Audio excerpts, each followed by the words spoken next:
sauce. I mean, mine was pasta and butter because fuck it. Well, I actually had spaghetti squash, which Spaghetti! Spaghetti squash is good. Spaghetti. Spaghetti. Thanks, Zoom. Well, I actually had spaghetti squash. Spaghetti! I heard that. Where's that coming from? Thanks. Not me. I don't have the stream open. Oh my god. It was coming from me.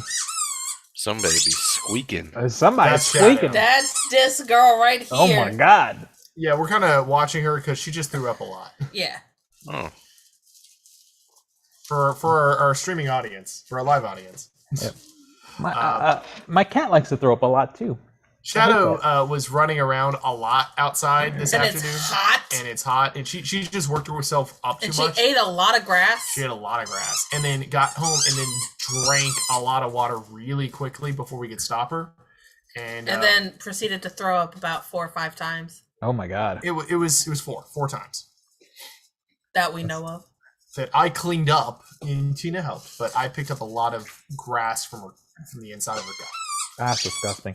Well, that squeaking is something, you guys. Yeah, you might need it. That's actually like overdriving me a little bit. Can I have it? No. Oh my She's god. like, can I have it? So polite. So would you get Help.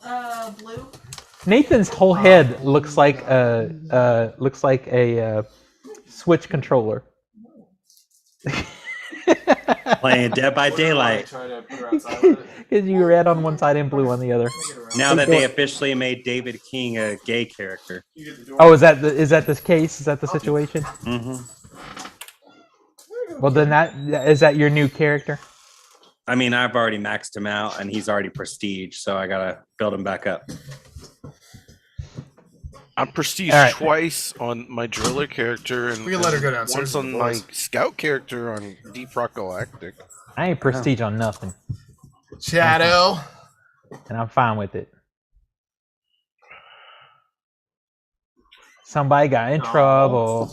Yeah, because she was humping mom's leg. Wow. I didn't know female dogs could do that. Female dogs Yeah, can female hump. dogs hump, dude. Do the Humpty Hump. Do Yeah, the they Humpty do. Like Hump. they hump like they got a tick? Yeah, Yeah, all dogs do. it's a show of dominance, man. Well, I just figured they'd like back up or something. I I mean, it's the same thing. I really thought. Hi, mean, YouTube. female dogs are not I was gonna say this is the shit you only get on the YouTube channel. This is I mean, it's like females masturbate too, my dude. yeah. They move during sex too, unless you're telling me KJ just lays there. We don't need to know about his dirty secrets. I'm just gonna drop that one Poor KJ. before I get incriminating evidence and murdered live on YouTube. Oh, hey, I'd watch that. I mean, Well, it's just like Steven. it's like watching two 2x4s grind.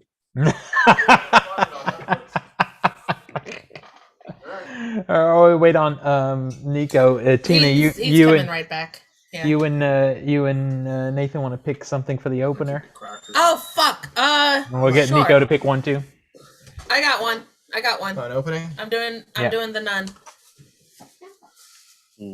I'll go third. First. I'll go third. Okay. Okay. All right, and then Nathan, you in the middle. You like it in the middle. Mm-hmm. Everybody know what you're doing. Yep. No, I have no idea what the fuck I'm doing at any Well, point you don't have to in my go. life. That works out perfectly. Here we go. On this episode of the Culture Smash Cast, Is Netflix in trouble? The Way of Water. And the next movie in the Conjuring franchise, honey, that's none your business. bad jokes. Yeah. It's the Culture Smash Cast, episode 595 for April 27th, 2022. I'm Stephen Lackey, editor of CultureSmash.tv. Nico? Nicholas Qualls, contributor to CultureSmash.tv. And Nathan? Nathan Sabino, contributor to CultureSmash.tv. And Zach? Zach Martin. I have no idea what I'm doing with my life. Oh, a month later, we're Oh back. wait, no, I'm a winner. That's what I'm doing with my life. Oh, We'll get into that. course. Steven, you skip somebody. I got thrown off. Last but definitely not least, somehow Tina Zach went Qualls, contributor to CultureSmash, and don't quite. count your ducks just yet, Zach. I might be going for a 2-time win, bitch. Bitch. Am I not even close? No. She said no. You're not. So I got not the even. breakdown. I got the breakdown. Oh, I wasn't even between talking about that. between conventions and work, and we've had several weeks of downtime, Excuses. which is really funny because I think I sent this to Zach that I just got like numbers and we cracked the top 200 on iTunes, Nice. which is a pretty big deal for us. You know, when there's thousands of shows out there, that's pretty awesome. No, Sorry, like, everybody who has been Yeah. waiting eagerly for a show. for another show. Yeah. Not my fault. No, not your fault. There's a lot to talk about, though. We have a lot. So let me just knock this out really quickly. Special thanks to Skinny Mixes for supporting the Culture Smash cast. Skinny Mixes are coffee and dessert syrups that are 0 sugar, 0 calorie, and 0 to 2 carbs. Head on over to skinnymixes.com and try some of their syrups, such as the white chocolate, which is our favorite, the dark chocolate. They have a new one that's espresso-infused chocolate, which is delicious.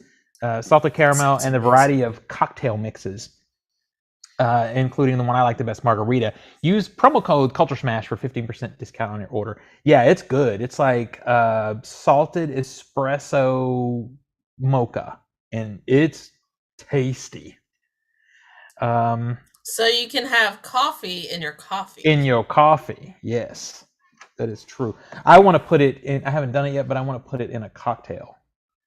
Like, I'm not sure what yet. I initially thought I would put it in like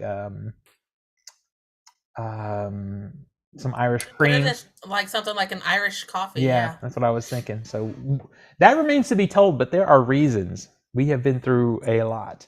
So what have you guys been up to, Nico and Tina? We haven't talked to you in the longest. The three of us been in conversation a little bit, but we haven't heard from you two. We ran the Middle Tennessee Anime Convention, MTAC, which was over Easter weekend, so a week and a half ago, basically. So that took up a lot of our prep time for getting into the show, and then last week somebody had to be sick, so that wasn't our fault. Yeah. And but yeah, it was a lot of fun. We had a really good year. Really happy with how the convention turned out. We were in a brand new hotel, so that was really nice. Brand new to us, and Beautiful hotel, also by the just way. new in general. It opened in 2020, so we were the largest event it's had thus far. Oh wow. Yeah. So We were so the first one it's- to use all 3 floors. It's been since 2019 since there was an MTAC, right? Yep. Yep, yeah, it has. So it's been a long time coming. So how was that getting back to convention world? It was Oddly enough, it was actually really smooth once we started running it, like day 0. A lot of us, it took us like maybe a full day to get into the swing of it, but Yeah, the swing was really good. Like once we got started, it was easy going. It was all the prep getting to where we're on site. Like everything up into that was a lot of more work than normal. But once we were on site, we kind of were able to fall back into habits and were able to execute the convention. We even had a fire alarm go off on Friday night and had to evacuate the convention space. And Oh, crap.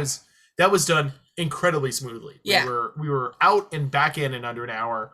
We were and able- programming wasn't thrown off. Programming was able to hop back into place, so we were able to recover from that. That's and amazing. we found out why, and the alarm went off, and that was quickly dealt with. So And it wasn't in our convention space. It was just a stupid attendee on the pool floor. yep. So wasn't. Oh, us. so like somebody like pulled the alarm or whatever. No, they vaped too close to a smoke detector. Bruh. Yeah. Oh my god. So But yeah, the convention was really good. We were really happy with it, so that was nice. And you went to another show on the same weekend. We're gonna get to that, but I was gonna ask if there was any highlights from the show this year that stood out to you guys. Well, there was the fire alarm that I just mentioned. I think I don't know if there are any specific highlights. Our costume contest was really good this year. we had a MTech Sports Day, and my nephews and my nieces joined us. and my nephew won the tug of war competition yeah. as team captain. So Oh I think wow. a lot of the costuming was really good this year since a lot of people had years to prep. So Yeah. that Oh a yeah, lot- I guess so. a lot of the attendees were really happy just because we were back and everyone was just kind of in good spirits for the most part. So that was good. The feelings were there. So yeah, I think that was pretty good. We had a mandatory masking at the convention, and most people complied with that pretty well. That was That's a very smart thing to do. yeah, we ran out of all of the disposable masks that we had on hand because we publicized like you have to have a mask on, but we went through a lot of spare disposable masks. yeah, I was helping the registration for a lot of it, and my main job was to hand people masks and direct them which line to get into. So I was their first contact of, hey, you need a mask. So I had to be all pleasant and perky and smiley, and I got tired of that real quick. I was gonna say that goes really against the sarcastic personality that you have there. It would have been pretty entertaining for me, to be honest, to see that. I am looking forward to getting past this. But the upside is, for a cosplayer, is there's a lot of costumes in anime that you could build the mask into. Yeah. Yep. And yeah, and for the most part, the masking was not difficult. We had we were in a lot more space than we usually have, so we were able to space. It wasn't crowded. The crowding was really nice. So even when there were lines to things, the moment those things opened, the lines quickly dissipated. Yeah, and it was nice. We were in such a big space, or big enough space, that we actually was able to dedicate an entire room to building a line for the main room. Yeah, that so was, it wasn't out in the hallway. It was we got to play around with a lot of new setups this year, and we're looking forward to year 2 there. Yes, everybody's just happy to be back out in the world. Yeah. Mm-hmm. Because me and Zach and a few other friends went to a different convention on the same weekend. This was the Full Moon Tattoo and Horror Show. And it was a good show. It's one of those, I call them merchandise shows mostly. Like you pay to get in, but you're mostly there to shop, to get a tattoo, or like to meet celebrities. The primary reason that Zach and I even went to this thing was for the celebrities. That was really it. I had 2 things. Zach had 1 thing that we wanted to get signed. I had 2 things. Oh, that's right. You had 2 things. That's correct. And it was a good time. We met Ken Foray, who is one of the main actors from Dawn of the Dead, and that was what the main thing we were there for, honestly, because we had those sweet Dawn of the Dead 4K box sets. And we ended up talking to him, and that ended up like exploding into a thing because he doesn't take any digital form of payment. So I had to go and find an ATM and get money. And then I misunderstood what Zach said. I thought Zach said he had $90, but what he actually said to me was he had $9. So I didn't bring any. I brought a little bit of extra back with me, ended up giving it to Zach, and then he had to go to an ATM anyway to get his own money. So we were there in front of Ken Foray's table for like an hour. Nah, it was like 30 minutes, but he was really cool, and it was really interesting. Like you walk off to go get cash, and it's just me and him, and he's like, "Well, I guess we're gonna have an interesting conversation here." I heard that when I was walking away. Yeah, I'm like, what do I do? Did you guys get to meet Billy Zane? He was there. I saw him. Had I known he was going to be there, I would have asked you guys to take my Phantom Pop. I would have done it. That would have been great. Yeah, I would have done it. Yeah. I had contemplated taking a copy of Demon Knight and getting that signed, but I'm watching my budget. So each of these signatures are $40, $60, sometimes $80. Oh yeah, I would have like Venmo you however much it. Yeah. Oh no, I would have totally done it for you. It's just for me myself, I didn't get in the Billy Zane line for that only that reason. Yeah. So we met him, and side note, Steven picked up some pretty cool work that I've been on all day from that particular convention from said person. Nice. Which is pretty awesome. And then I got Doug Bradley to sign my Hellraiser Blu-ray, and that was hilarious because he signed it and chit-chatted. He's a very proper English dude, and he's like, "Come over here and sit down beside of me. Let's take a picture because it'll be like 2 cue balls." I'm like, all right, I'll do that. So it was a good time. Now, let me preface the rest of the story by saying there was no mask mandate at Full Moon. And turns out me and 2 others of our party ended up getting COVID from it. Wow. I'm good. You went 2.5 fucking years. Exactly. And then to be that day, and the best that I can tell is I'm waiting on this camera to come back on now. Your video died. Yeah, I know it's doing that. Camera got COVID. My camera. So wait, did are get Nico and I the only 2 left that haven't gotten COVID out of this? Nathan, I don't think I has had COVID. haven't officially had it tested positive for it. But you lived with somebody who had it, so it's difficult. And I was sick. I was sick around the same time, but my tests never came back positive. Well, and this is what happened too. Is I got sick like pretty soon after, and I tested negative, and then the next day I got a fever, and I thought, let me test again, and then I test positive. Yeah. So I think the issue was though. It's really hard to fully contact trace in a situation like that. But one of our party decided to get a tattoo while he was there. So that put him settled within the crowd in one place for over an hour. And I just have this suspicion that maybe that is where it came from. Probably. Because, Hellraiser. Well, but I wasn't with him 10 minutes though, and usually that's what they say is it takes about 10 minutes of exposure to get to ensure that you get it. So I think you're probably right in your theory. And yeah, it's an older building because it was at the Sinesta, which used to be the Marriott. Yeah. So I doubt the ventilation there is super spot on. Yeah. I could tell you from the musty smell of the carpet that it's not for sure. So this is why we pushed bidding up a week because we need to get a nice window of space before we're all together. Make sure everyone's negative, mainly me. But yeah, so that in last week for about 2 days before I got the antivirals, I was sick as shit. I was like pushing 103 fever. It was pretty funny though. Well, Zach knows how I am. He knows how I am when I get really sick.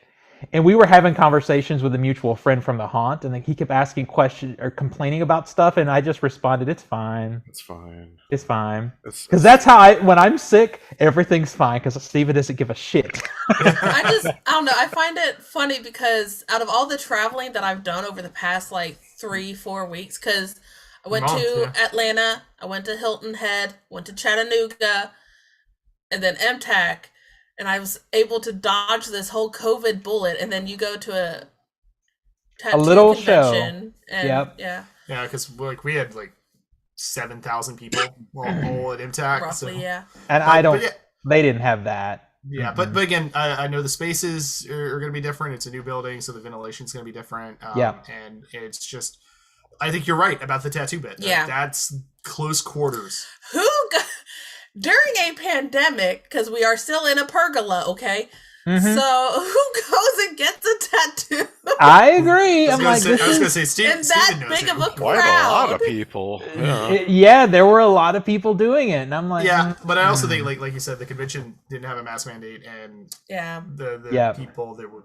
I'm assuming, from your experience, you probably didn't see a lot of masking. I didn't see any. Yeah. Maybe 1 or 2 people, maybe. Yeah. And the reality is, it's a lesson learned because we should have masked up better, and we didn't. Yeah. Everything's a life lesson. Our staff were required to wear their masks pretty much any and all time they were moving about the floor. And we also instituted like an internal policy for staff to either be vaccinated or show a negative test. Negative test 2 days out. Yeah. So. Good moves. You guys did it right. I don't really honestly have any regrets though, because I got some really good work out of that. Got those 2 things signed. it was a good time. It's just, you know, And you're vaccinated, so it's not going to be as bad as it could have been. So that helps, too. exactly. But I will tell you, and Zach said the same thing when he actually got COVID. I'm thankful for the vaccine because as bad as it did get, it just makes you think about how bad it could have been. Yeah, we also- that's the we also- scary part. We all saw the first wave. We saw how bad it could be. Yes, we did. We all Yeah. watched that. Oh, I made all of man. you fools suffer that movie. So, long story, but we've been looking forward to talking about this. And this is really funny too because my girlfriend was giving me grief. She's like, "Don't you want to take a pen or something?" I think KJ, Zach's girlfriend, even said, "You want to take a marker?" And we're like, "No, they were prepared." And then Ken signed the box set. You know, the box set is purple with green accents. He had a fucking green pen that he signed it with. He was prepared. He was ready. It's Nice. beautiful. They're beautiful sets. All right, so let's see what else. I got to meet Joe Bob Briggs. So Yeah, Zach was pumped about that. dude, absolute gentleman. I was hoping for like 2 minutes, and then we talked for like 15. I don't even Oh. like. I appreciate Joe Bob's like a lot of what he has to say, but I don't watch him on the regular. But it was a good time standing around there listening to him talk. Because we stood at his table for a very long time, and he gave us a whole like lecture on filmmaking, which was pretty cool. Now I can die happy. Yeah, can you?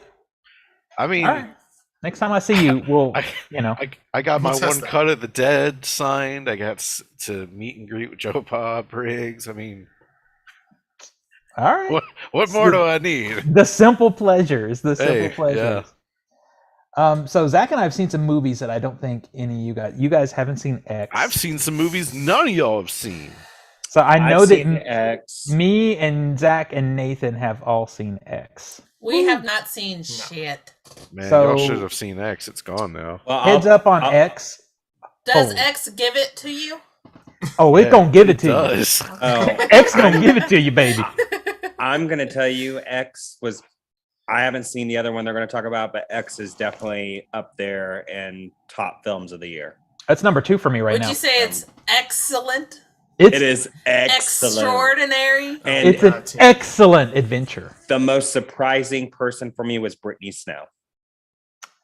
I don't know anything about Brittany Snow. Wasn't she in like one of those musical movies or something? She was in Hairspray. She did a bunch of TV. She was in Pitch Perfect. She was great. Yeah. She was highly entertaining. Mia Goth. Oh my god. Mia Goth owns that movie though. She's amazing. Yeah, it's like it's set in 1978 and sitting in the theater watching that. Jenna Ortega was amazing in it too. Mhm. Nobody was bad in this film. It was just really great. And I don't know what I expected. I walked in expecting like maybe a 7 out of 10. Smile on my face walking out with a 9. This is one of Just- those where again I just like started blowing up phones immediately after I saw it. But it just settled for me so good. You know, it's like It when you eat aged a meal well. and you think about that meal later and it's like, shit, that was good. You It know, was really good. if I'm agreeing with Zach and Steven, it's got to be good. It's gotta be. I'm like worried it's now. I'm worried that this is a collusion. This movie is It's garbage. not. I and you're promise trying to you it is sell No, it's great. I promise you. The only mistake I made was I went by myself on a layover and I was the only one in the theater. And I remember texting Steven being like, I'm all by myself in this very movie. Okay, so I'm not going to say anything obviously specifically about the movie, but I will say that I got to had a really great audience because I was in there. You know, we know A24, we know kind of what to expect with A24, and you know have seen the trailers and whatnot. But there was obviously a couple behind me that I think were coming in looking for a mainstream horror movie, and when something happens in this movie, the husband goes, "What the fuck?" Just like loud, like pissed off, like what did I just see? It was the best. It was the best. Earlier this year, we had Jackass come out, and everyone's like, "How the hell is this rated R?" And then this comes out, and it's like, I'm so glad this got a rated R rating because in Yeah. previous years, it might not have gotten. Might not have gotten it. Yep. So we got to move along on this because we keep talking about it. We're going to spoil something. Well, So, yeah. what about Oscar game? Let's finish the movies and we'll do the games. Oh, yeah. Everything Everywhere All at Once. We can't talk too much about. Here's my thoughts on it. stop what you're doing. You need to see this. Okay, Bye, it's everybody. coming to IMAX this weekend. If you What have I the wanna opportunity, you should go. What I want to do is I want to go to H&S Bagel Shop, get some bagels, and go see this movie. Sounds like. Wow. I That is a wasn't gonna good- say that is a anything good about Why that. exactly would you do that? All I see is rotating bagel when anybody talks about this movie. So I'm assuming bagels have something to do with it. So I'm going to get a bagel. And we're gonna move on from that because we're not Yep. gonna talk about We're that. not going to talk about that at all. Like, I would consider that. I'm just going to say I'm spoilery. sorry you know that because Yeah. I don't didn't want- know anything about that going Yeah, It's I on. didn't know. trailers now. Yeah, Oh, it is. man. It is, and it sucks. It's bullshit because Oh, I went in. haven't seen the trailer like that. Well, she didn't tell you anything except that I'm gonna block it, but I do want bagels now when I go to the movie theater. Let's just say. This was when a you go funny experience though because this I had so much joy in my heart coming out of that movie. Like I can't even tell you. It's like such a good movie to see coming into this year, coming out of a pandemic and all the nastiness that we've had to deal with, to come out of this thing with something that just like fills you up as much as this movie does. And like right away, this was 9.5 out of 10, whatever. And Zach goes and watches it, and I talked to him after. He's like, "I don't know. I got to think about it." No. Okay, so full don't disclosure. you- No. This is a film that goes 200 miles an hour. It has 2 hours and 19 minutes, and it's going to use every single minute of it. So go pee before. There is no time to stop and go pee. Yeah, there's no break. There's no break. If It you is. step away for a second, you're going You're to gonna miss something you're gonna lose that matters. something. Yes. Is it a predominantly Asian cast too? Yeah. Yeah. And I love that Short Round is in it, and he's so great. I love Short Round. I love that he's acting again. I don't think I expected it to go 200 miles an hour like immediately. So it was such a explosion of everything. Kind of like a thrill ride, but for Well, 2 hours. Yeah, it's like you get off the roller coaster, you're like, I don't know, like I liked it, but I need to just digest it. It was just baby. so much. Coming out of And that then- movie, I was like, yes! But I took a nap, and then I woke up going, God damn, that was good. And then this is a film that it couldn't leave my mind. I had to go see it again. So 2 days later, I went and saw it again. Well, And- I talked to Zach on the phone, and he was like, Oh. "Hey, have you seen this? Blah blah blah blah blah blah blah blah blah blah blah blah blah. You better go see it. Blah blah blah." Oh, You haven't okay, seen this film, okay. you're a motherfucker. Off topic, because that reminds me, I have to tell you guys, Nico and Tina, I have to tell you guys a really funny story. You're going to laugh at this. So my birthday was last week, right? As was yours. I As guess. was- yeah, Nico and I have the same birthday. So I was chatting with Nathan about it, and I said, I don't really have any plans. I don't know what we're going to do, whatever. So Nathan, being the amazing brother that he is, took it upon himself to call within our group and say, you guys should really do this, get this plan together, do something for Steven. His birthday is Friday, whatever. The mistake that Nathan made is he made the choice to call Zach. And let me tell you what happened. Is literally a couple of hours after he called Zach, I'm talking to Zach, and we're talking about this movie. We're talking about Everything Everywhere All at Once. And he's like, I'm talking to everybody. And when I was talking to Nathan about it, he just hadn't watched it. You didn't believe me. I'm like, you were talking to Nathan? How many times a year do you guys talk on the phone unless it's instigated by me?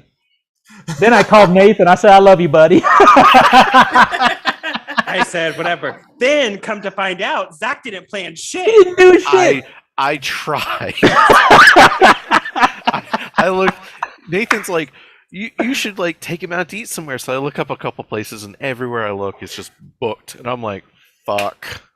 Yeah, Oh, no. especially if you were like looking at downtown because you had So- like two so Garth Steven Brooks is- concerts and Preds games. Yeah, everything was crazy. So Steven, so the funny thing too, I was like, well, Steven can get into Top Golf.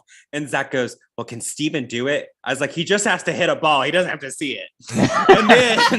and then I'm like, okay, do this. Since you have a midnight movie, just plan a dinner, just text people, pick a spot, and just pick them up. Don't tell them where you're going, just pick them up. Well, that's Then- fine, but I didn't know where. the fuck to Literally, go. you Steven- probably should have called Dwayne. Then Steven, like a day before his birthday, is like, yeah, I picked a spot and I texted and I planned it all. And I was like, Zach didn't do it, did he? Zach didn't do shit. I look. I have to ask Steven what I should eat for dinner on almost a daily basis. Yeah, he does do that. Yeah. So But there you go. It's a little inside baseball, but anybody who has a friend who can't hold a secret because he's a dumbass can appreciate that story. The main point is everybody should see Everything Everywhere All at Once. It's a 10 for me. It's literally like, I can't wait to own the 4K. I need to see it again, a third time even. Like, well, we know the number one movie so far. I'm gonna try and catch it. I'm gonna try and catch it as soon as I get through all this COVID mess and go see it again. If you don't know what the film was about, let me just say simply with a single sentence: it's about a lady who just can't finish her taxes. That's all you need to know. That's pretty much all it says. Yeah. Yeah. All right. So I think we should talk about Oscar. But unfortunately, I was gonna see Ambulance instead. So should I okay. not see that one? Okay. Quickly, Steven saw that one. I saw it. It's bad. Well, the I box think Nico office was trying to indicated segue to the top 10 I was trying box to office. segue. It's real bad. All right. Well, then let's do that. The top 10 here. All right. Number 10 last weekend was, in fact, Ambulance. It made 1.7 million. It's made $19 million, and it's bad. There's nothing good about this movie. I mean, it's Michael Bay. What'd you expect? The only thing that I appreciated was it was good to see a camera move cinematically again. The only problem is that was wedged in between drone shots that were annoying as shit. All right. Number 9 is Morbius. It made 2.3 million. Have we talked since I saw that one? It's made 69 million in total. No. I'd rather watch Liam Neeson's Blacklight again than watch Morbius.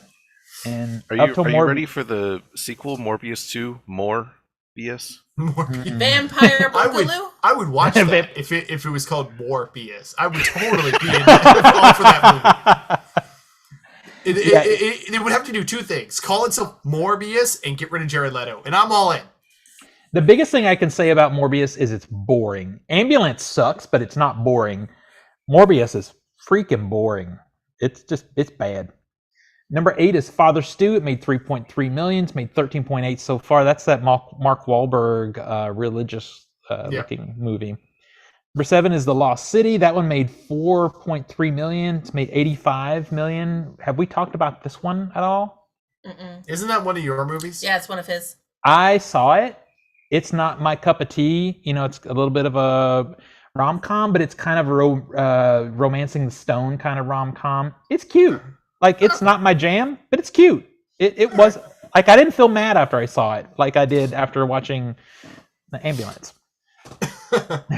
And then number 6 is Everything Everywhere All at Once. That one made 5.4 million. It's made 26.9 million so far. Oh, dude, let me tell you about this film. Y'all need to see this film. Yeah. Please. Number 5 is something I really have to see. It's The Unbearable Weight of Massive Talent. It's made 7 million so far. I hear good things about it. Number 4 is The Northmen. Got to see this one too. It made 12.2. It's made 12.9 in total. I went and saw this. Yes, you did. So this is the new Robert Eggers period piece, I guess you could say. Director of The Witch. Yeah, and Nicole Kidman showed up at my screening, and you went to that one. Yeah. Oh, that was because I saw the Belcourt post. It's like, hey, Nicole Kidman's going to be at the screening. And then no lie, I was looking for Steven's bald ass head. It was. If I hadn't had COVID, if I hadn't had the Rona, I would have been there. Yeah, I would have bought a ticket for Steven if he didn't have Rona. But yeah, her Q&A intro was just fascinating to listen to, and I recorded it. So if you want to, just let me know. Recommend headphones for that recording. But real quick, I can just tell you right now, this is a film that watching it, you can just feel 30 minutes were cut out. It is Robert Eggers' most commercial film. It's a big deal considering he's the director of The Lighthouse. Yeah, and this is an art house movie first that has been re-edited to be commercial. You can just, it's plain as day feels that way. Is it a bad film? No. But I saw it once and I went, that was pretty good. And then I don't really ever feel like I'm going to watch it again unless there's a director's cut, which Nicole Kidman says is coming on the Blu-ray. Oh, that's nice. So this apparently has a $90 million budget, and the reason for that, according to Nicole Kidman, is COVID. They started production, and then everything got paused and shut down due to COVID, and it ballooned the budget of it. So a lot of people are going, why the fuck would you give Robert Eggers $90 million? It was like $45 million, and then it basically doubled. I think that happened to a lot of movies in that time frame. Yeah. I find it fascinating though that Nicole Kidman talked to that extent. Yeah. About it. Oh yeah, it was a fantastic. Like I would recommend listening to it before you see it, like because there's no spoilers in it or anything. But she was great. There was some country star there. I don't know, probably her husband or something. He was there. Probably. They live here, so they do. Yeah. Sound mix is really good, and there's a couple long take sequences of oneers that is genuinely impressive. So is it a bad movie? No. It is a film that is frustrating because you know it's probably better, but studio execs want to make, for the widest possible audience. Yeah. I could be wrong, but that's just, you can just watch the film. Well, that's what everybody's saying. That's what everybody's been saying about it. Speaking of bad it's movie, like a 7 out of 10 for me. Fantastic Beasts and the Secrets of Dumbledore is out. That one made $14 million. Number 3 at the box office made 67 so far in total. Number 2 is Sonic the Hedgehog Part 2. It made 15.6 million. It's made 146 million so far. Oh my gosh, Stevens, how is that? It sucks balls. And this comes from someone who liked the first movie pretty well. This one's bad. This one's stupid. But it's making money. It's making money. I was about to say it's given me what I need, so I'm good. Giving you what you need. Isn't it the most highest grossing video game movie now? I saw that headline, I think, yesterday. I mean, it will make sense. It will make sense. Do you think it helped that it was around Easter and there was nothing else for kids? Absolutely. Absolutely. I mean, Fantastic Beasts is out. The Bad Guys is out this week. Well, the Bad Guys just opened this week, though. Now, so that's why that's right. But talking about yeah, the Bad Guys was new over the weekend. It made almost $24 million in its opening weekend, though. It's funny because I haven't seen a single trailer for this. Oh, I've seen it so many times. So many times. And opening new this weekend, the only thing you got is another Liam Neeson action movie called Memory, which is, not shockingly, at 27%. It looks terrible. Yeah, it's like Taken with Alzheimer's. It's kind of sad, actually. Yes, it's exactly what that looks like. And it's like, that's not a good look, Liam. No. It's not a good look, especially if you see Blacklight when he looks like I'm too old for this shit the entire time. So it's just like an evolution, I think. Okay, Film Ball. Yeah, all right. Yeah, so number 5th place, Mr. Nicholas Qualls with 42 million. Now, he does still have like 3 or 4 movies to come out, but I'm going to go on ahead and say I'm calling it. He's not going to be number 1. You don't know. Oh, I know. She's like, I know, baby. In 4th place is Nathan with $148 million. Nathan does still have... So I have to get 102 million to overtake Nathan. Yeah. Nathan does still have 2 more weeks of Ambulance, 1 more week of Morbius, and 3 more weeks of Fantastic Beasts. So... Oh my gosh. So he's still got money coming in. He's still got money coming in. Yeah.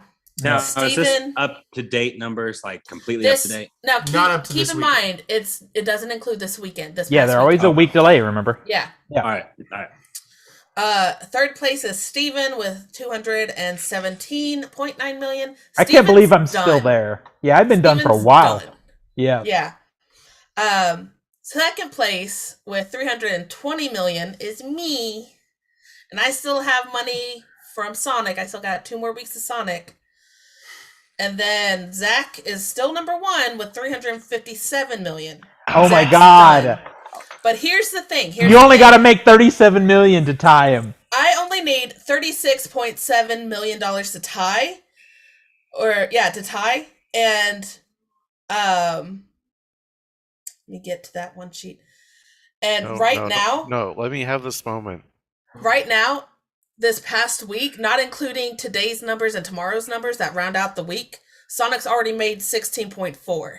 No. Let me. Like, So This is a good game. This is a good this is game. a good game. This is a good game. It's a really good game. It's going to come down close. to fractions. Yeah, and What's the going to be delta funny? between me and Zach is 36, but the delta between Zach and Nathan, who still has more money coming in, is 208 million. So I think Steven Down is out pretty much. Yep. So it's going to be a tight game between me and Zach. Gonna come back. So I think what's funny right now, what is funny, going to be fun to see is one, if Zach can overtake Zach, or Tina can overtake Zach right at I'm the end. overtaking myself. Yeah, and then how many slots, how many levels I'm going to get bumped down.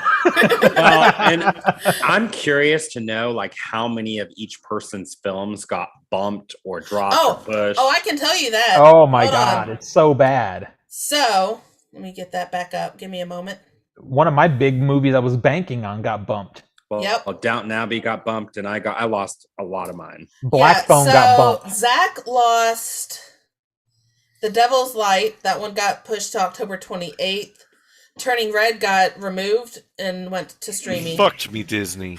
And 13 Lives got moved to November 11th.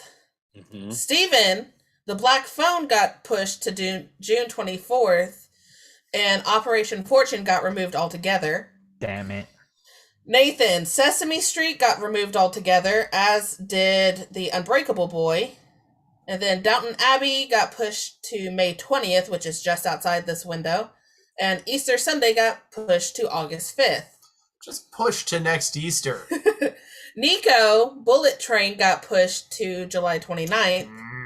And for me, What About Love got pushed to February 2023. I mean, literally, the game almost got balanced because everybody got at least one or two things pushed. Yeah. I got like 4 or 5 things gone. Yeah, you got hammered hard. Yeah. Yeah. Usually but he you doesn't like- complain about it. I was gonna say. And I played a really good game too, because I spread my money out and got a shit ton of movies, and I You was did. like, fuck. Yeah. Yep. Mm. All right. Yeah. So that's the film ball update. Go ahead, Zach. I know you want to talk about the Oscars. Oh, The well. Oscar game results. Dice failed me. It's crazy, you know? The dice just- failed me. Zach, so Zach, hard. did you actually pull the numbers up because you have the rankings? You had them. They're on my phone, but my phone is my webcam.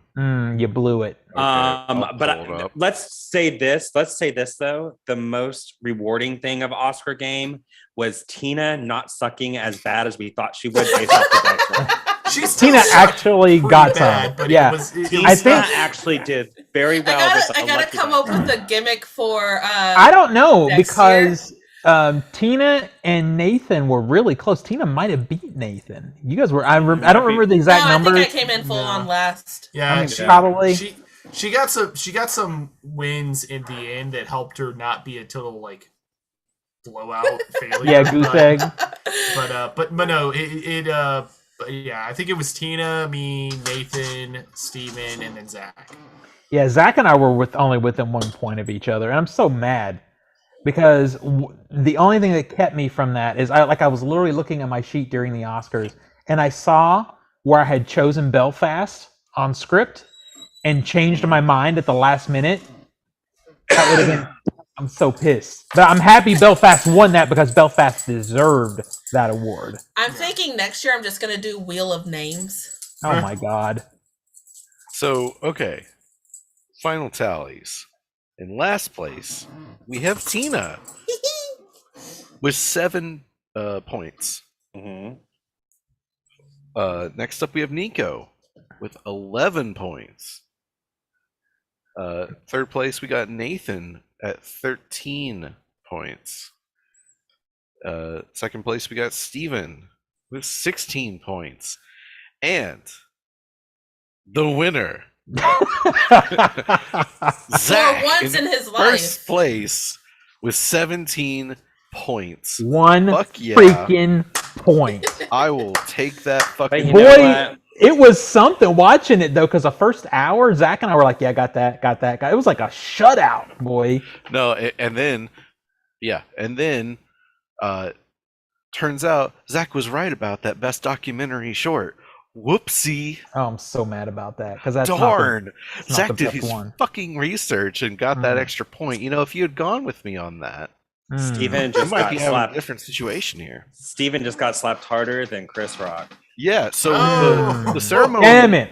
the ceremony was going just kind of standard, and then that happens, and the entire tone shifted. Changed. Like literally, that How do was you a recover from that? that was a They funny didn't. situation watching it because Zach and I were like aggressively messaging. Well, you guys were in the thread back and Yeah. forth during it, and it's like we got on the phone for a minute because seeing it happen live like that, like We I didn't don't know if it was scripted. We didn't know what the hell was happening. No, I knew it was real. There was no way. There was no way because you could see Chris Rock's reaction right away was not planned. Yeah. And the thing too was, you know, it's like the censors like blanked everything, so we're like, what the hell is going on? Yeah, Because they didn't know what the hell was going on. they at that didn't. Yeah. But it was like, I don't know why, but we got viscerally affected by seeing that happen during the ceremony.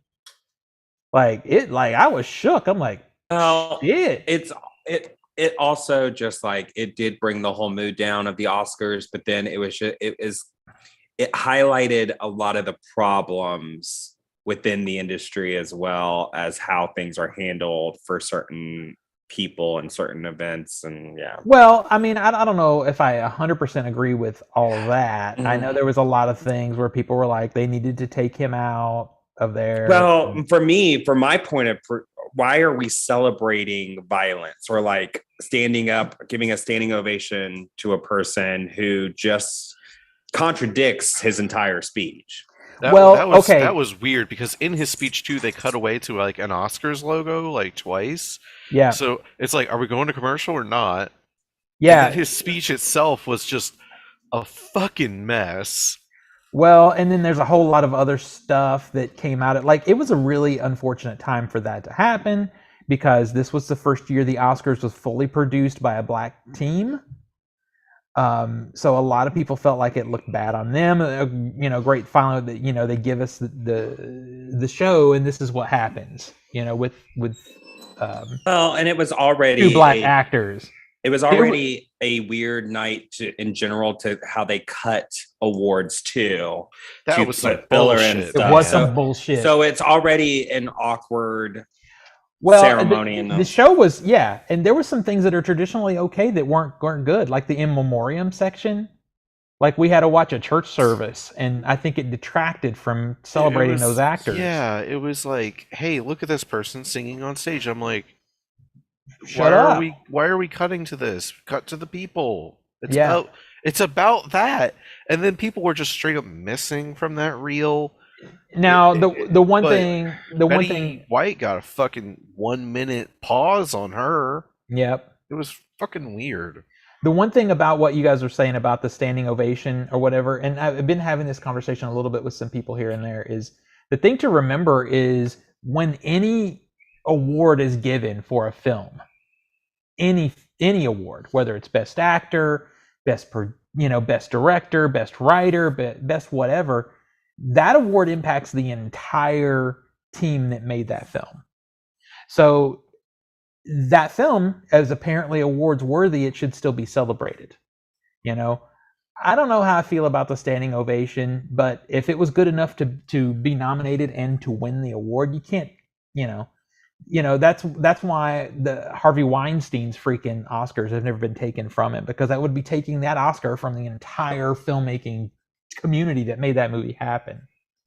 Will Smith's speech was so up his own ass, like it just made things worse for him.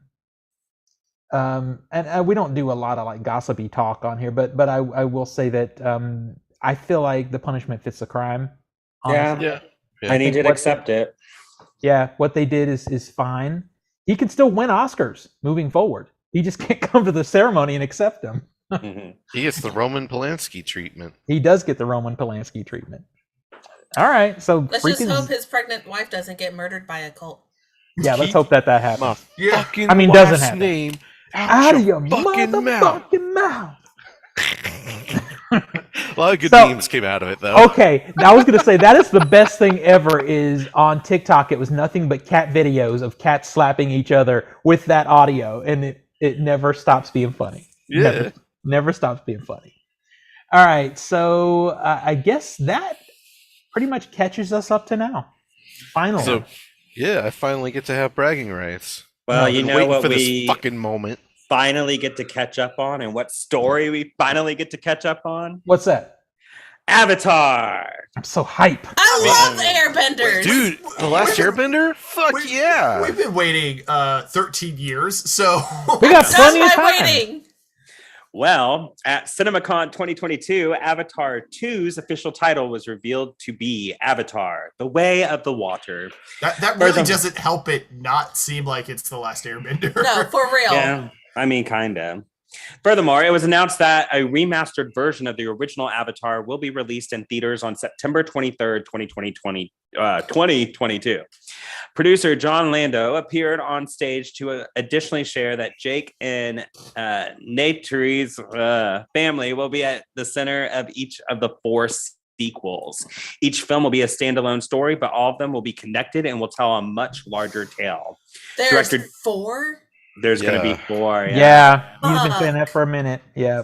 Director James Cameron appeared in a pre-recorded message to express his excitement for the world to see Avatar: The Way of the Water in theaters on December 16th, 2022, and teased that the team has set out once again to push the limits of what cinema can do. The film stars Zoe Saldana, Sam Worthington, Sigourney Weaver, Stephen Lang, Cliff Curtis, Joel David Moore, CCH Pounder, Eddie Falco, Jermaine Clement, Giovanni Ribisi, and Kate Winslet. Star Zoe Saldana has seen 20 minutes of the movie, which she said moved her to tears. Well, yeah, because you're in the fucking movie, asshole. Yeah. I wouldn't say, well, I don't know. I I, guess this means I Richard should probably Jenkins- finally watch Avatar, right? Fucking Richard, what's his name? Who was in Rise of Skywalker that played the evil general? Said Rise of Skywalker moved him to tears. Do you fucking feel that way about Rise of Skywalker? I cried when I Yeah, I kind of would cry. I cried watching that movie. Yeah, Yeah. for well, sure. I will say this. I cried a lot at the first Avatar. My thing is, are we going to have to wait 10 to 13 years between every installment? I'm pretty Right. sure. I think Avatar? they were. I think the intent was filming these kind of back to back. Yeah, that's what it felt like. concurrently. So Also, I'm 100% putting money on the fact of this re-release being a way to secure their top grossing film of all time spot. yeah, because they kept going back and forth between that and Endgame because they re-release Avatar In China. pandemic in China and they popped it back up. Yeah, I Yeah. would actually do this because I never got to see the cinematic real experience of Avatar, so I would. That's a shame. I would actually like to do that in the re-release when it comes. I will I say guess so, yeah, sure. the cinematic experience of Avatar is really good.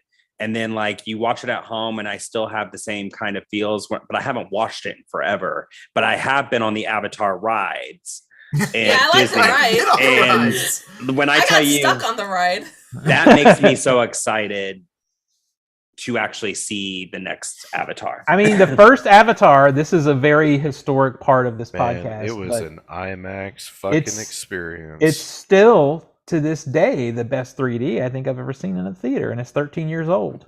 So Well, and the rides 3D is really good too. yeah, It is. I would It is. Yeah. expect it to be, but so the remastering part, I actually did some research on this. They are not doing anything to the visuals; it's only audio. So basically, it's had a 5.1 mix, and they're going to remix it to Atmos. Which, hey, Which Atmos would be I'm totally amazing. fine. But to be Yeah. honest, the visuals were ahead of its time when it did come out. Like, yeah, it's not really aged so great. Well, Uh, I don't know. We're gonna see because I'll probably see I'll see it.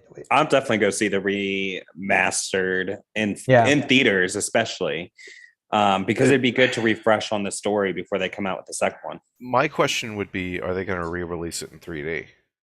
I think they definitely will. I think they have to because I mean, and I think the new ones kind of need to be in 3D, right? Because That they're gonna be. Yeah, Yeah. he's supposed to be advancing that whole like thing. My question is, do the current theaters have the technology to project what he's trying to do? Yes. Well, yes, because we had Hobbit, and which did the high frame rate stuff. By the way, this is going to be in high frame rate. Some sequences, which I'm actually kind of okay with. I'm curious because of the style of animation that's happening. Normally I'm not an HFR guy, but I'm curious. I believe HFR could be used for documentary, but if you're going to have it for select moments, it could highlight, or it could, it's kind of like shifting aspect ratios in that sense. It could be, a guy has a dream sequence and it's in high frame rate. It could give that otherworldly view to it, and then it goes back to normal. That could be something. That could be something I would be totally cool with, or it might fail. I just need to see an example of it. Or like it, if we're in Avatar world and it's 60 FPS, and then we go back to real life and it's 24. Again, it's I don't know. I'm excited, because the one thing James Cameron does not always deliver on the story, but when he promises you a new visual experience, he doesn't usually let you down. So for that, well, and I think the only downside to me is it's going to be 4 films following the same family. Like, how much of this family story can you really tell? That's where I'm getting nervous. I can tell you exactly where this is going. So the first one was them meeting and getting engaged, I guess, or fucking, I guess you could say. Yeah. This film is going to be baby problems. Then we're going to go into the next film's going to be teen problems, in which they break up, and then the next film they get back together, and the whole fucking fuck off. I don't really. Well, and then the last film's going to be The Notebook. Yeah, so negative. It's them dying and. Why you got to be so negative? Because I've fucking seen this story before. I hope I'm wrong, but when you tell me it's all going to be about their lives, I go, "Oh, great, kill me." Well, it'll look pretty. This next installment, yeah. By the way, the trailer is going to be theater exclusive for a week, which means that on YouTube it'll be right there. It doesn't matter. We're going to be seeing Doctor Strange anyway, so we'll see it there. My question is. Oh, fuck it. It's a teaser. I wouldn't. My first thought was, oh shit, do I need to see it in 3D? Yes, a good question. No.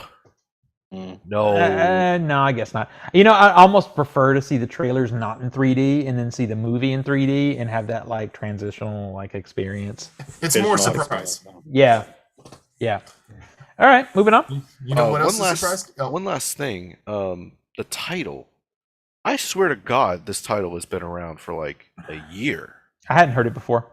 Okay, just me? No, this title has been out online as like a leaked, sort of title. Okay, well, there's your thing. It leaked. Not all of us surf those sites that post all that stuff. I mean, I looked at that and I went, what is going on with Nathan's face right now? Yeah. I mean, I looked at that title and went, I thought they already announced this.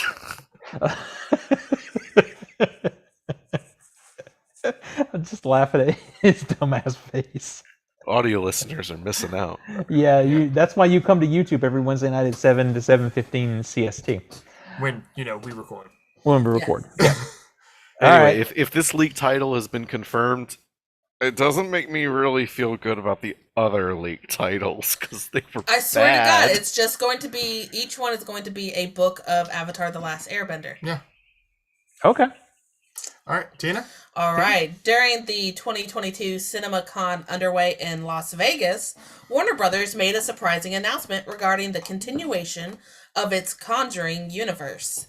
The Nun 2, which is a tentative title, is a sequel to the 2018 movie, will be the next installment in the studio's horror film franchise. No plot details or cast members were revealed during the panel, but writer Akilah Cooper, famous for writing the cult horror *Malignant*, is expected to get on board to pen the screenplay. The former film *The Nun* was a prequel film to *The Conjuring 2*, featuring the origins of the demon Valak, and the film, set in Romania, was well received by the audience, who praised its approach of creating atmospheric horror instead of relying on jump scares and inducing the dark tone within the film's setting. Okay, mainly comprised of like ruined castles and shit. I had no interest in this, but it's the same screenwriter as *Malignant*. Yep. Fuck it, I'm in, baby. Yeah, And keep in mind, the film, The Nun, the film, despite receiving poor critical reviews, went on to earn $365 million on Really? a $22 million budget. I saw this movie in theater with that dumbass up there whose screen is frozen. Nathan and I saw it. And I got a soft spot in my heart for nuns, and I still did not like that movie. Yeah, no, there's no telling when The Nun 2 will be set within the timeline, but hopefully we can expect Bonnie Aarons to return to the role because she's a creepy ass nun. Yeah, I was trying to, because it's like a prequel to The Conjuring, right? Yeah, the it's set original way Nun before. was a prequel. Yes. Mm-hmm. So I need a timeline, I guess, for the Conjuring franchise to Right? understand when everything is taking exists. place. There's one out there. I mean, Nice. literally, of that franchise, all I've seen is Conjuring 1, Conjuring 2. I tried to watch The Devil Made Me Do It on the flight over to Ireland, and I fell asleep. I heard it's really bad, so I just haven't done it. I watched the 2 Conjurings. I've seen The Nun. I think that's it. So I've The seen Nun was Annabelle Comes Home, but that's... So The Nun was absolutely horrible, but Yeah. what made it the best was going with Buddy and taking my dad, and my dad getting scared. Oh Oh, my And my yeah. dad, like, That's right. and, like, that was the one part of the movie that like made sense, and then he still talks about that was scary as Oh, La Llorona. That's another one that I've seen. Nah, And I feel haven't like- seen that one. I'm just thinking back to when Universal was trying to do the Dark Universe franchise, and Warner Bros. Like, Conjuring. Here's our horror franchise, or here's our horror Marvel universe now. And it's like no one saw this coming. It's like, oh, we have our own interconnected universe, just like Disney and Marvel has, except it's with the Conjuring. And you know what I think is actually to their credit, even though the movies mostly suck, is brilliant, is they keep the movies cheap and they keep their expectations low on what they're going to make. Like, I didn't know The Nun made that much money, but I know a lot of the others don't, but it's fine because they're $8 million movies. yeah. They make $30 or $40 million. That's money in the bank. Yep. By the way, Yeah. I would just What? like to say I wasn't crazy, and no, I mean, I yes, you haven't were. been. I haven't been going to these leaked sites or anything. Oh. MovieWeb.com lists these fucking titles for Oh my Avatar. Boy, Avatar: The Way of Water, Avatar: The Seed Bearer, Avatar: The Token Rider, and Avatar: The Quest for Awa. So no, They're going to Anime I'm Week not in Atlanta? crazy. I'm not crazy. I've been. This is from 2019 I mean, right here. if I'm they're like, going this to- shit's old news. why can't they go to a premiere anime show if they're going to go to an anime show? Yeah. Just saying. All right. Anyway, All right. sorry, I had to prove like this is old fucking news. It took 3 years to confirm this shit. All right, I guess we're moving to TV. TV. Is Netflix running out of steam? From the Atlantic article last week, Netflix announced that in its first quarter of this year, the year of our Lord 2022, paid subscribers have declined for the first time in more than a decade, and predicting a drop of 2 million more in the second quarter. Getting desperate, Netflix is even exploring an ad-supported version, which has then led the company's stock losing $54 billion in value in one day. It was Netflix- beautiful looking at that ticker. It was Netflix- pretty incredible. Still has 222 million subscribers around the world, more than any other streaming company. But it's not looking pretty. The quarter could be argued due to the company suspending operation in Russia. However, exploring an ad-supported option and cracking down on password sharing, all in search of bolstering revenue, altogether is a sign of rough waters ahead for the company. Netflix estimates that some 100 million of its users share passwords and is testing the service to make users pay a fee for adding members to their accounts. And probably even more worrisome, CFO Spencer Newman mentioned that the company will be, quote, pulling back some of its spending on TV and movies. So the money train on making whatever you want on Netflix seems to be drying up. Well, it's funny because I switched from like YouTube live TV to the Hulu live TV, and they just gave us unlimited DVR, it used to be an extra charge, and you're allowed to add as many subscribers right now. Like I have 6 people, I think, under the list, or 5 people under the list of my Hulu. I'm like, if other, like even HBO Max, I think I can have up to 5 without it being like an extra charged or whatnot. Even Disney, my Disney Plus account, I can have all this. So blocking people from sharing passwords, I think, was a really bad move. Well, that's why I feel desperate. like it's so reactionary, because it's not like a successful company is hitting a bump in the road. They're reacting like a company that's about to go bankrupt, because the first thing you do is start taking perks away from your customers when you're struggling, and they're not struggling. I mean, but they're acting like they are. They canceled a bunch of shows. They're going to try and do the best that they can to take away password sharing. And I have to wonder, how are they going to verify if somebody's in the household? Like, am I going to have to get my own because I am an adult, but I'm in his household? But what about the kids? Because they each have their own. Well, that can be based on profiles, IP so- addresses, so that's not too difficult. But What if you travel for work a lot and then you Yeah. end up in different places? I Like, feel like the obvious decision, and something that we've seen in streaming before, is they're going to limit logins. Like, you can't have 2 separate TVs in Netflix on different shows at the same time. That kind Fuck of you. thing. I'm already paying for that. I know. Yeah, no, that's not going to work in this household, because I'll be watching fucking Bridgerton, and Shawnee Boy will be wanting to watch fucking Riverdale, and Yeah. I'm sorry, he'll kick me out. Like, no, that's not happening. well, usually, I don't know. It definitely is worrisome to see the company do this. And Why? also- Why do you guys think? I mean, I have my theory that I'll share, but I'm curious why you guys think that they're hitting this wall. Why they're starting to? Because if they're going to lose 2 million, that's bleeding. I mean, that's bleeding for them. Yeah. Well, Why do you when think it's happening? When you prioritize quantity over quality, eventually, especially with the marketplace being where every fucking place has a streaming service, HBO Max probably is the best quality content provider. 100%. If Followed you by were Hulu. like, if followed by Hulu, and if you were like, hey Zach, would you drop Netflix? I'm like, I don't even fucking have Netflix. KJ is the one that pays for it, and I don't want to fucking pay for that shit. The Yeah. only reason I would have it would be for Stranger Things, which, by the way, it's in their final season. Bye.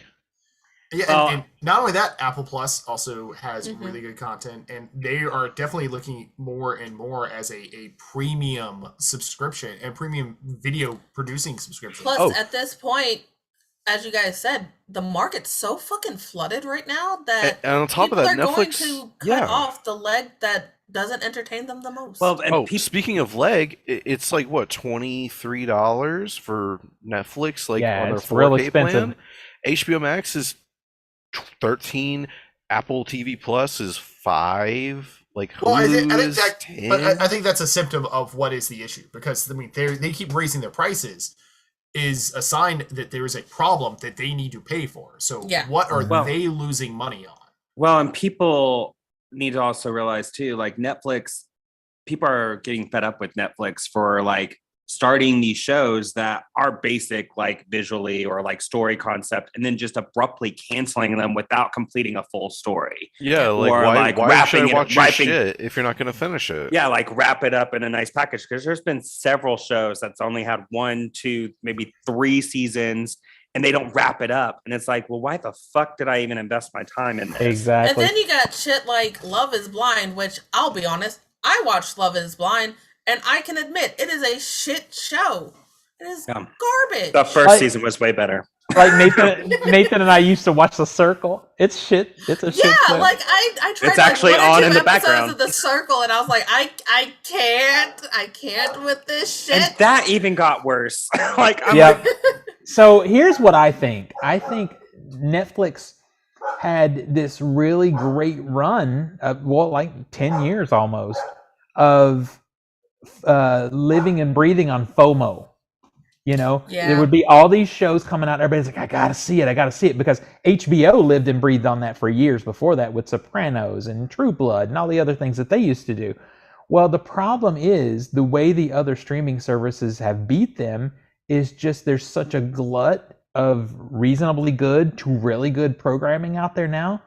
I think FOMO is going away. I feel like Yeah. it's, Well, I'm going to watch what I can watch. There's so many good things. I'm not going to cry if I don't see this or that. And I think that Okay. tool is gone. I think that marketing tool is gone. You look at like Hulu, and they went a route where they were making some of their own content, like Handmaid's Tale and stuff like that. But they offered the availability of watching the shows the very next day compared to the night they premiered on live television. And they're not doing crazy like jumps in prices or stuff like that. And now they have live TV, and they offer that, and they're giving you the unlimited DVR and I don't know. I think the binge model is worn out. Because these other content producers that are releasing things aren't doing a full season at a time. They may do batches, like here are 2 or 3 episodes, but it's drawing it out, over weeks, and that helps keep the word active about these shows. And to add on to that, I think the pandemic actually hurt the binge model, because now that the pandemic is lightening up and people are getting out and doing stuff, they're not going to waste 4 or 5 days binge watching 3 seasons, because they can go out and see friends that they haven't seen in 2 years. Well, and that's the bad thing with the binge model too. You could just sign up with a random email for a free subscription for 7 days, and binge it out. So you're watching these shows on just fake email accounts you're making up all the time. Yeah. So and a small piece of it too, which I think is well, for me is great, because we would have had a different discussion during pandemic. But I think movie theaters came back. They're not fully back, but they came back a lot harder than people thought they were going to come back. Yeah, they came back swinging for sure. I think the other thing too is one of the strengths of television, of traditional terrestrial pre-streaming television, is scheduling stability. Like knew fall new season starts, it's going to go all the way up. There's going to be a break in the winter, then it wraps up in the spring, we have a summer break, and then we're back at it in the fall. And in whatever show you like typically had a pattern that fit year after year after year. And Netflix doesn't do that even with their popular stuff. We haven't had Stranger Things for when was 3, season? 4 years? 2 years, something like that. They're not sticking with a regular pattern of, okay, now this is when I'm going to be back and watching the show. Okay, now it's over, the next show. It's like everything that releases on Netflix, even more so than in the other platforms, is just so sporadic and random that. And that's not because of pandemic. That's the nature of they're like that thing. before pandemic. Oh, do y'all remember like planning your schedule around kind of television shows where you're like, it's Sunday night, Game of Thrones is on, everybody shut the fuck up. Yeah. You can't do that with, you can even do that. You can do that with Disney Plus, lets you know what day New Moon Knight's going to be out every week. Other streaming services, like, when things are going to release. And you want to know that I was actually going to ask you guys about that, because when all this came up, I did actually go over to Netflix. And while everybody pretty much says that Netflix has the best interface of the streaming services, the one thing that stood out to me is I couldn't easily see all of Netflix originals or all their new originals. Like, it's not by default at the top of the page, and I don't understand that. I like that Netflix kind of has an algorithm to the individual profile, where I don't. I like it because like things that it will suggest things a little better than some of the other platforms. Like as far as, you watch this, you would be interested in all this. There's only so many times it can recommend me Supernatural and Parks and Rec. But I like the trending lines too. I like knowing what other people are watching, because I've watched more documentaries because of what I see is trending in the top 10. Well, the issue that I had though is when I went on, I thought, let me just go and look and see what is current Netflix's new seasons of shows. Let's see what's there. And it wasn't there. The top thing was promoting one movie, and then directly below that was what's trending. And I'm like, I don't care what's trending. I want to know what you're offering me that I don't get anywhere else. See, I have a line that shows me new. I don't see that. That's what I want to see. So like I have like that movie or whatever, the new Netflix original big thing. Then I have the trend, and then it's like new to Netflix. And then after that, it's continue watching. Yeah, continue watching. Yeah. But it literally is a situation where, like, I watched The Dropout, like what Nico's talking about. I watched The Dropout over on Hulu, and I just went every week and checked for the new episode. You know, it wasn't something that I was binging or whatever. And in fact, there were a few weeks where I might not check for the new episode. I might just let it build up and then, let me go see how many episodes there are, and then watch them that way. It's interesting. It's interesting because I agree with Zach. I actually think quality-wise, HBO Max has got it. Well, and can I say I was really surprised to turn on HBO Max the other day, and I haven't watched it yet, but to see the new Batman already there. Yeah. Oh no, that's been 90 announced. Days. 90 Yeah, days. Well, 90 it might have days. been announced, but I didn't. You didn't know it was coming. It just felt so soon, and I was like, I was really happy. It was But I was like- last week. Yeah, it was. Yeah. I think it was Friday or And- Thursday. Yeah. HBO does a really good job at highlighting the new stuff. Like They do. when They do. it pops up first, like I didn't even realize the second season of Flight Attendant was coming out, and I got to watch the first 2 episodes, and I'm like, oh, I'm back into it. And they do really good with their recaps too. Yeah, they do that too. Yeah, They do that's that too. another thing. Netflix goes so long between series that I'm going to have to watch some kind of recap for Stranger Things before this new season comes out because I forgot what all fucking happened. 100%. And we'll have to go to YouTube and get that. Yeah. Like, they were filming that at the same time as they were filming Black Widow, because I remember the David Harbour stories in season both. And I'm just like, Why did we have to wait so long? Black Widow Yeah. came out over a year Yeah. ago at this point. What the hell, guys? Well, Yeah. it's like literally to the point now where I know it's going to end or whatever, but I don't, like, because I've waited so long, I don't care anymore. Like, they're not the only ones. Like Amazon Prime can be kind of bad about that too sometimes. Mhm. Like waiting too long, because I saw randomly, heard no promotion of it, didn't have any clue that there's a new season of Goliath up. Goliath is a show that Billy Bob Thornton plays an attorney working out of a hotel with a prostitute as his secretary, based on a series of books. And the first season, 2 seasons, that show was actually really good.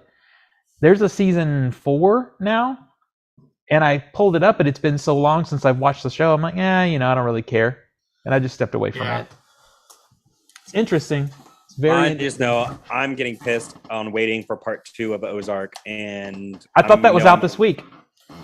Well, It it better be is- because I'm fucking mad. Yeah, it's coming out this week if it's not already out this week. Yeah, I think it might already be out. I was going to actually check for that because Ozark and Stranger Things are really the last 2 holdouts for Netflix for me.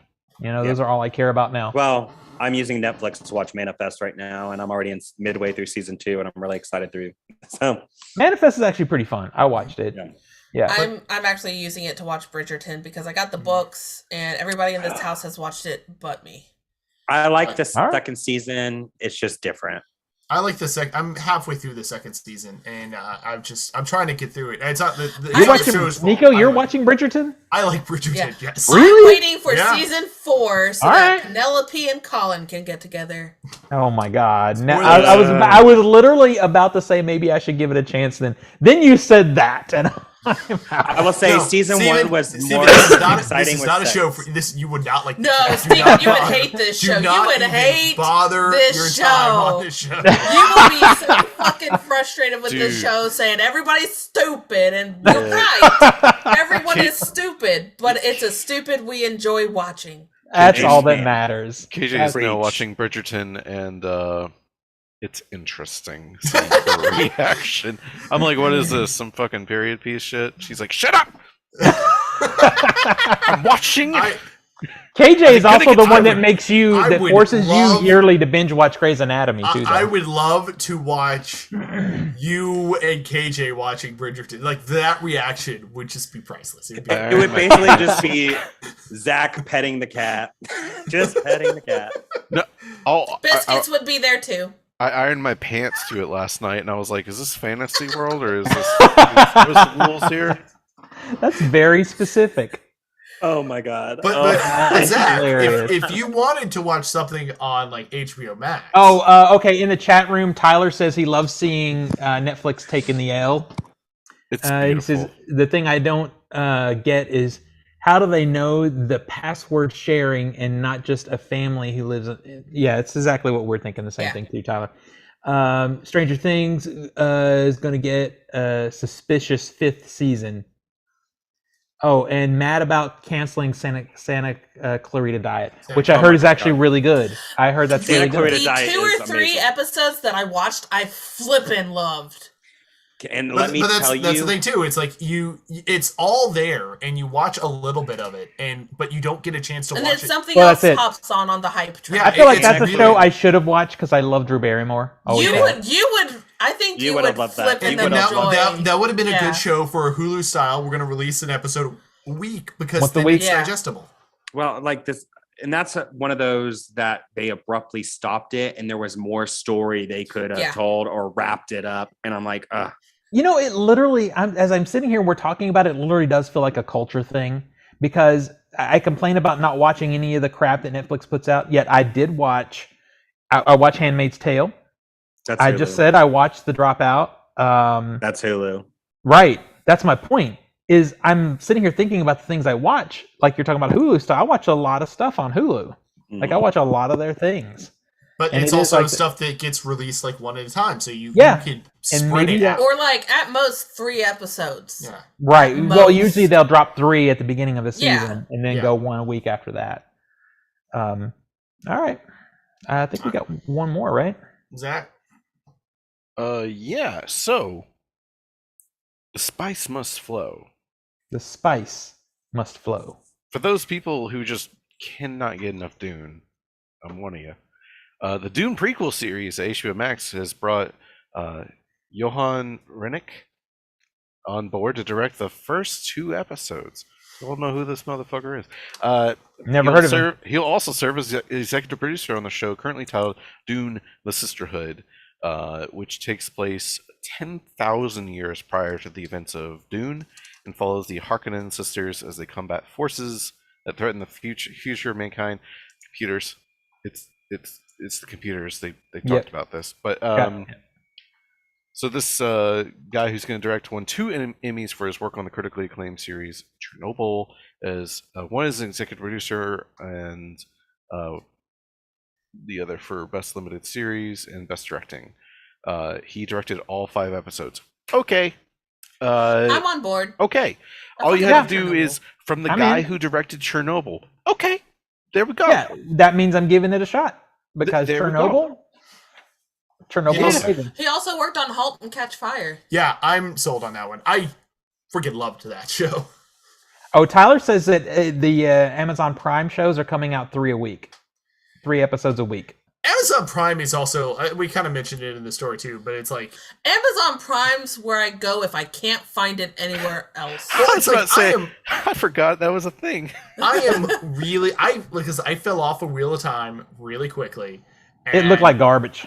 And it's like, the Lord of the Rings trailer did not look good. And Yeah, it didn't. This is trouble. However, the opening for *Lord of the Rings* yeah, okay, is the fire. effect of, okay, fine. And the effect of Yeah. that was neat. But no, like the actual trailer, it's like, this is, I expected this to be at least way better than the Wheel of Time visuals are, and it's not. So I don't know.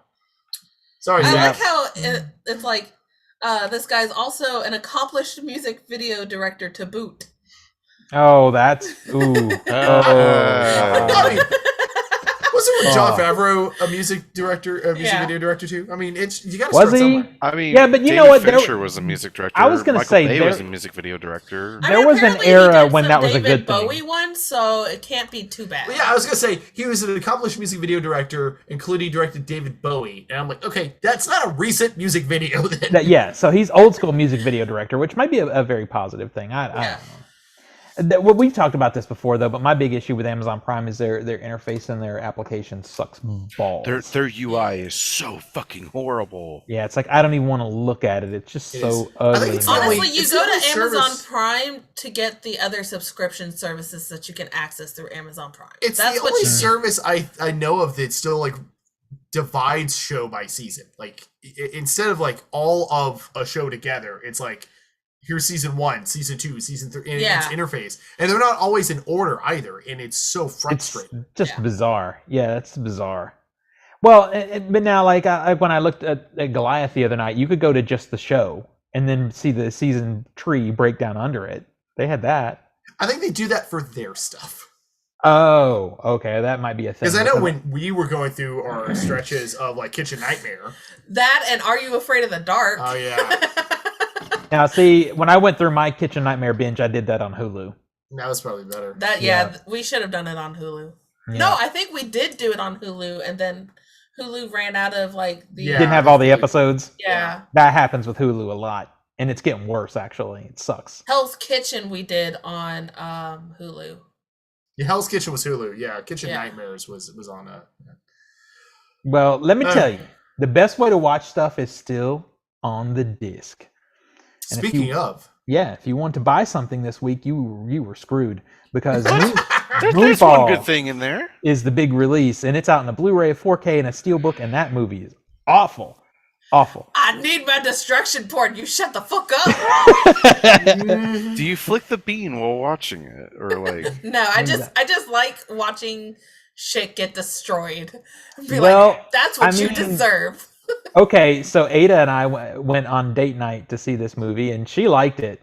She had a good time with it. I had a good time too, but I was trying not to audibly laugh at it. Like my reaction. Those are the best, though. Well, then for that, Ice is one of my favorites. Oh, well then. Like, oh man. Well, in that case, I highly recommend. Singing in the Rain is out in a new 4K that's supposed to be splendid. 12 Monkeys is out in a 4K upgrade. For All Mankind is also out in a 4K upgrade. That's a documentary from Criterion. Orange County, which I would swear, that's an early 2000s movie with Jack Black. I would swear I kind of like that movie, but I can't remember that movie. Yeah, it was a good movie. It's Jack Black and it's Colin Hanks. Colin Hanks, yeah. It seems like I liked it when it came out. And then a really classic Kevin Bacon, He Said, She Said is out from Paramount. What? And I saw you got Nightmare Alley Steelbook. Yes, ma'am. And I have not looked at the movie yet, but I was desperate to look at them bonuses. And let me tell you, it made me love the movie even more. I will say there's, in Orange County, there's this fucking hilarious moment where it's like a guy falls into a pool, like, I guess to kill himself or whatnot. And it's like Jack Black has to save him, but Jack Black is literally wearing like underwear and socks. Yeah. And he takes off his socks before getting in. It's just a really subtle thing. I was like, what the fuck? That's really funny. Yeah. So that after watching the bonus features on that Nightmare Alley box Steelbook release, maybe even madder that it didn't win for production value. Because, we discussed the fact that they built this beautiful carnival and then probably used CGI enhancement to build it further back to make it look bigger. No. They built the whole damn thing. They showed him in this giant field in Canada where he built everything. Beautiful. Now I'm just like pumped to watch it again. Nico, it's a good movie. Do you have a chance to get any funny books? I've not written an article, but I can tell you one book that is out this week: Amazing Spider-Man 1. Again, Zeb Wells with art by John Romita Jr., so a very classic Spider-Man artist. All right. Yeah, so the Amazing Spider-Man title had just gone through its Beyond era, where it was circulating between 3 or 4 different writers and creative teams. Mm-hmm. As Ben Reilly was Spider-Man while Peter Parker was kind of recovering from an injury and stuff. Zeb Wells was one of the writers on that team. They're rebooting the book with him taking Peter forward, and it's basically kind of jumps ahead, and there's some big mystery that happens, and everyone hates Spider-Man all of a sudden again. That's my favorite Spider-Man. That's how I like Spider-Man. I'm kind of interested in it, so I'm definitely going to check it out. I've definitely been following the current Spider-Man run up until what Marvel Unlimited has. I love Marvel Unlimited because it gets back to the whole the books I'm reading currently, or at least 3 months behind. They release each month, so I'm not that far behind on my regular books that way. I gotta look at Marvel Unlimited because I it's- really want to get back reading more often. I've gotten to catch up in like Thor, Iron Man, Spider-Man. Next up, I'm probably gonna try tackling more X-Men stuff because that's a beast. But it's been a lot of fun. I've been reading a lot of stuff, and eventually I'll get into like some back issue stuff as well. Nice. All right, let's bring this epic show to an end here. Man, it's good to get back in here and talk about geek stuff with you guys. Yeah. Nico, where do we find you on the internet? You can find me at Twitter under Nico Scream, Nikoscream. He's Elon Musk's bitch now. Oh God, yeah. I am still there, but it definitely does not make me feel good. Unless I'm going to get any of that, like $46 billion, I'll take some of that. But exactly. no, I'm mostly tweeting about Dungeons and Dragons a lot lately. Talking about a lot of the releases that happened last week with Spelljammer coming out and some other stuff. And you can also follow me on Instagram, and we're both Nico Scream and also our pup at the.shadow.pupper. Tina? You can find me on most major social medias under Cheddar Popper. That is CheddarPoppr. And as Nico said, check out our almost 2-year-old pup at the.shadow.pupper on Instagram.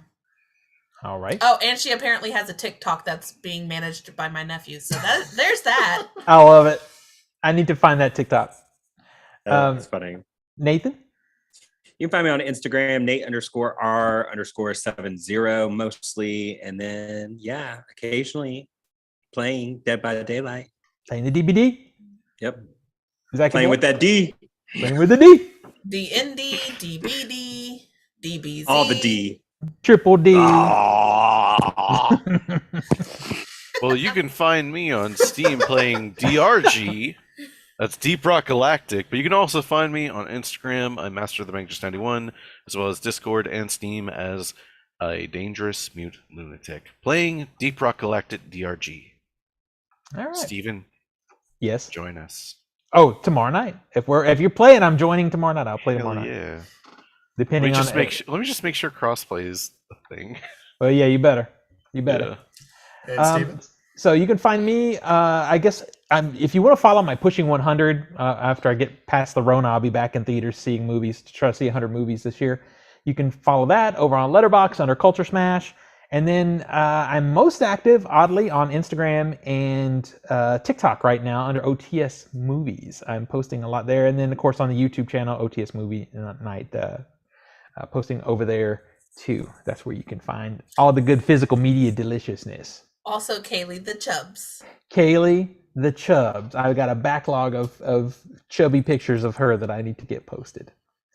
So I guess that's it. We'll see everybody next week. Bye, everybody. See everything everywhere all at once.